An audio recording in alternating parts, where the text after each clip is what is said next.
Alright, today I'm going to be doing a review to a movie that I'm sure a lot of you have seen, but a lot of you probably haven't seen, and it's called Pink Flamingos. And this movie is really awesome. A lot of people hate it, some people love it. It's really shocking to say the least, and it's banned in several countries. So, the movie is about Divine, and she has a family, and she's trying to be the filthiest person alive. And then there's these other people who don't like it, so they try to steal the title from her. It's really stupid, that is. And then they just do a whole bunch of stupid, nasty shit. This movie is very, very controversial because of the themes in the movie. There is animal cruelty in this movie that is real. There's a lot of sexual taboos in this movie. There's coprophagia that is real and unsimulated. There's cannibalism. There's transsexualism. There's castration. There's There's just so many to count. Um, there's this one particular part that I found very, very funny, where they're at this party and the Surfin' Bird song comes on, and this guy takes his clothes off and pulls his ass apart to lip sing this song, and I thought that was hilarious. Now, this movie, Entertainment Weekly called this shocking, nauseating, and hilarious, and I agree with that. It was pretty shocking and it was pretty nauseating.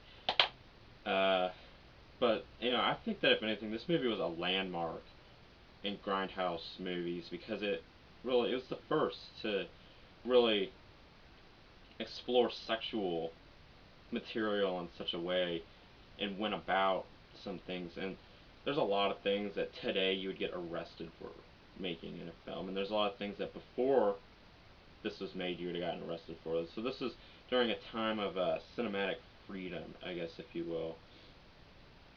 Typically, a lot of these movies are not American, but this one is, and it is what I would call like an underground movie because it really is. It was made on a budget of like $5,000, so they're really not a big budget at all. Now, this movie, I'm sure a lot of you, if you haven't seen it, really do want to see it now because of the contents that I've talked about in it, probably being the main reason. So, if you want to get this movie, you could try Amazon. That's probably where I would go, and it's I got mine for about $13, which is not bad. Used it's 10, so you might as well just buy it new anyway. eBay, it's pretty much the same price, and anywhere else, I don't know if I would trust it. It's probably a bootleg. This movie does not have a wide release worldwide. This is the only release I think I've seen. There's a couple of VHS out there, but this is the only DVD that I've seen. And a lot of people who have their extreme film lists, I talk to them about the movies that they have, and they say that they've never heard of this movie before.